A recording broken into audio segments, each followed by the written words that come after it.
बिस्मिल्लाहिर्रहमानिर्रहीम। नाज़रीन, आम आदमी के सवाल के साथ मैं हूं मोहम्मद ज़ियाफ़त ख़ान।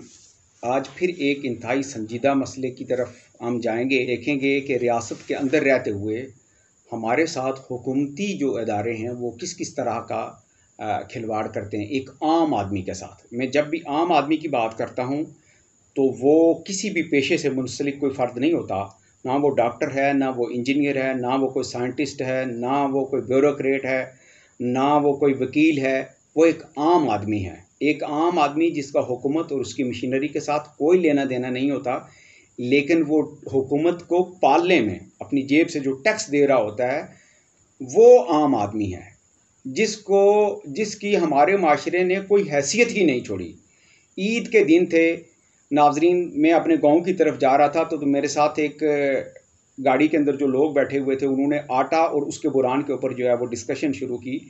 तो इंतहाई चशम कशा किस्म के इंकशाफात जो है वो मेरे ऊपर हुए कि आटा जो है वो हमारी हजीरा सप्लाई के अंदर वो तकरीबन 167 जो है वो डीलर हैं जिनको उसूली तौर के ऊपर आटा जो है वो देना होता है हजीरा सप्लाई ने। तो 167 सप्लायर को समझ लें कि एक महीने की 120 बोरी जो है वो आटा देते हैं और 120 बोरी के ऊपर फ़ी बोरी हजीरा सप्लाई 14 रुपये इजाफी चार्ज करती है और उसका कोई हिसाब किताब नहीं देते वो लोग और ना ही उसकी कोई रसीद जो है वो डीलर को देते हैं। ये एक नेक्सस है, गठजोड़ है डीलर्स का और महकमा फूड का कि जिसकी बुनियाद के ऊपर वो एक दूसरे को नवाज रहे हैं और एक दूसरे की जेबें भर रहे हैं, जबकि इस तमाम का खराज जो है वो एक आम आदमी से वसूल कर रहे हैं। मसलन जब मैं ये कहता हूँ कि उन्होंने एक बोरी के ऊपर 14 रुपये इजाफी चार्ज किए हैं, तो वो 14 रुपये जब मैंने सप्लाई के स्टाफ से जाकर इसका हिसाब मांगा जी कि ये आप किस मद में ले रहे हैं, तो उनसे कोई जवाब नहीं बन पाया। हाजरीन मोहतरम, ये 14 रुपये अगर एक हजीरा सप्लाई का हिसाब किताब है जिसका टोटल प्रॉफिट जो कि टोटल सरकारी ख़जाने में जाने के बजाय सप्लाई स्टाफ की जेबों में जा रहा है, ये कम अज़ कम 1,27,000 रुपया पर मंथ बनता है। आप अंदाज़ा लगा लें, क्या ये 1,27,000 रुपया ये अपनी जेब से अवाम को सब्सिडी दे रहे हैं? क्या ये डीलर अवाम को सब्सिडी दे रहे हैं?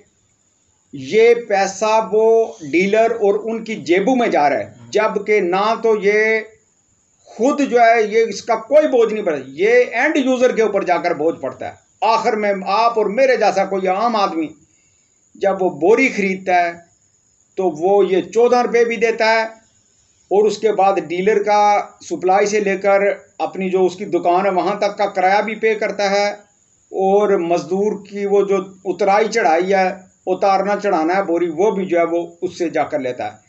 माज़रत सामीन, आपसे ये अर्ज़ करता चलूँ कि आटा लेने का तरीक़ाकार जो सप्लाई के अंदर है वो ये है कि डीलर सारे के सारे अपने आटे के कोटे के पैसे बैंक चलान के ज़रिए बैंक में जमा करवाएंगे, बैंक की रसीद लाकर जो है वो आटा ले लेंगे।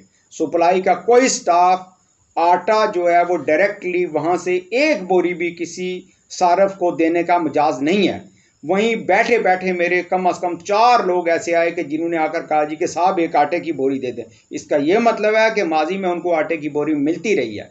और इसी तरह ये डीलर हजरात ये करते हैं कि ये आटा जो है वो मुख्तलिफ दुकानदारों को प्रॉफिट लेकर जो है वो उनको उधर या हजीरा में ही फ़रोख्त कर देते हैं और जिन इलाकों की डीलरशिप उनके पास होती है वहाँ आवाम तक आटा नहीं पहुँचता। एक और मसला जो इस पूरे रिसर्च के दौरान मेरे सामने आया है वो ये है कि गांव से मैक्सिमम लोग जो है वो माइग्रेट होकर शहरों के अंदर किरायों के अंदर रह रहे हैं, तो उनका कोटा जो है वो गांव के अंदर है, तो उनको सरकारी आटा मिलने में भी एक काफ़ी प्रॉब्लम होती है। और वो समझ लें कि अगर वो आटा लेना चाहें तो वो उस डीलर के थ्रू से या वो शहर में ही डीलर से ले लेते हैं, फिर जो गांव में लोग हैं फिर उनको इस तरह का मसले से दो चार होना पड़ता है। जब इस सिलसिले में मैंने महकमा फूड के हुकाम से बात करने की कोशिश की तो मुझे उनकी नीयत के अंदर एक वाज़ेह प्रॉब्लम ये नज़र आया कि उन्होंने कहा जी कि मतलब आप ये समझें कि जो कानून के अंदर तरीक़ाकार दर्ज है आटे को ख़रीदने का या डीलर को देने का, वो उसके ऊपर अमल करते हुए वो कह रहे थे जी कि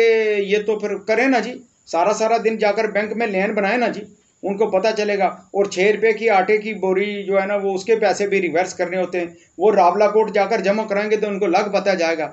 यानी कहने का मतलब यह है कि 14 रुपये तो अगर सप्लाई स्टाफ की जेब में जा रहे हैं तो फिर ऑल इज ओके। लेकिन अगर हम ये कहते हैं कि ये 14 रुपये चूंकि आप एंड यूज़र के ऊपर डाल रहे हैं, आप इसको ख़त्म करें बीच में से, जो एक्चुअल कीमत है आटे की बोरी की वो आप लें, और आप और डीलर थोड़ा सा टेंशन बर्दाश्त करें ना जी। एंड यूज़र की जेब के ऊपर आप बादशाहियाँ कर रहे हैं, और जो सरकारी तरीकाकार है उसको फॉलो करते हुए आप डीलर को भी मुश्किल में डालते हैं और ख़ुद भी आप वहाँ से नहीं हिलना चाहते। इसका ये मतलब है कि आम आदमी की इस माशरे के अंदर कोई औकात नहीं है। लेकिन ये आम आदमी इस माशरे की अक्सरियत है, और इंशाअल्लाह अज़ीज़ हम मुसलसल ऐसी जगहों की निशानदेही करते रहेंगे कि जहाँ पर सरकारी अहलकार बजाय इसके कि सरकार का जो प्रोसीजर है उसको फॉलो करने के बजाय बैक डोर के से जो है वो अपने काम करवाते हैं और अपनी मुट्ठियाँ गर्म करते हैं। इंशाअल्लाह मुसलसल इनके ख़िलाफ़ जो है ना वो जमे रहेंगे और डटे रहेंगे। महकमा खुराक के जो आला कौम हैं उन्होंने ये बात भी जरा बड़े वाज़े अल्फाज में कही है कि ये नेक्सस जो है वो बहुत पुराना है और इनके यहाँ मैन पावर की शदीद कमी है, जिसकी वजह से हजीरा सप्लाई को एक चौकीदार लेवल का बंदा जो है ना वो डीलर्स को आटा दे रहा होता है। तो ये भी एक बहुत बड़ा सवाल है, क्या रियासत के अंदर नौजवानों की कमी हो गई है कि वो नए नौजवान, पढ़े लिखे नौजवान, सुलझे हुए नौजवानों को भर्ती करके इस तरह की खाली असामियों को पुर करें, ताकि आवाम को जो है ना इस जाहिलाना रवैये से वो छुटकारा मिल सके। सप्लाई स्टाफ के साथ मैंने इसी अंदाज के अंदर बात की, बड़े सख्त लहजे के अंदर बात की। अब चूँकि शायद वो गिल्टी थे या कोई और प्रॉब्लम थी, या अल्लाह ताला ने उनको सब्र बढ़ा दिया हुआ है, वो चुप करके मेरी बातों को सुनते रहें। इसके ऊपर मैं यही कहूँगा कि ये खाली बातें सुनने से आम आदमी का मसला हल होने वाला नहीं है। इंशाअल्लाह फिर किसी व्लॉग में मिलेंगे। अल्लाह हाफ़िज़।